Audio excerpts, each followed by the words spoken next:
Hello everybody, this is my presentation on the anatomy of the eye and the visual pathway. To start, I want to highlight this glowing tube on my model. I used a glow stick. This represents our stimulus, which is visible light entering the eye. Out of the entire electromagnetic spectrum, human eyes can only detect this very specific narrow band of light energy.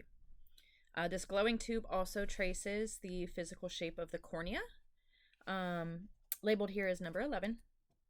The cornea is the clear curved outer layer that bends incoming light rays to begin focusing them into the eye. Next we have 1 and 3, which are over here.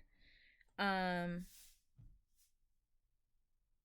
light enters the eye, it passes through the protective outer layers. On the edge of this model, you can see layer 1, which is the sclera. I might be butchering that. The white protective outer coat of the eye.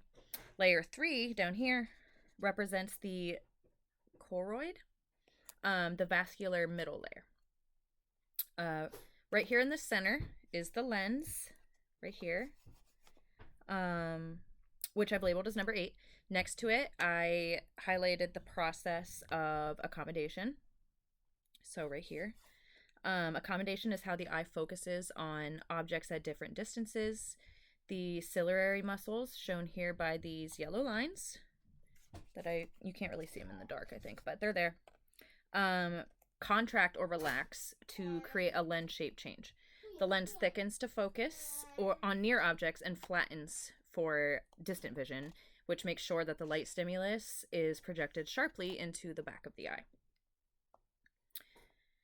Then we have the rods, cones, and fovea, which are these red and blue marker dots back here. Once the light passes through the center of the eye, it lands on the back wall, which is the retina. The retina contains our sensory receptors, rods and cones. I have color-coded these receptors with red and blue dots to show their distribution. Cones are responsible for color vision and fine details. They are highly concentrated in this central area called the fovea, which provides our sharpest vision. Rods are responsible for peripheral vision and detecting motion in lower light. They are distributed heavily around the outer edges of the retina away from the center. Then we have the blind spot and visual pathway. So if we follow these all the way down here, I've drawn an arrow to the blind spot. This is the exact location where the optic nerve, labeled as number 4 here, exit the back of the eyeball. Because the nerve fibers and blood vessels, labeled as 5 down here, take up this space, there's a total absence of rods and cones here, creating a literal blind spot in our field of vision.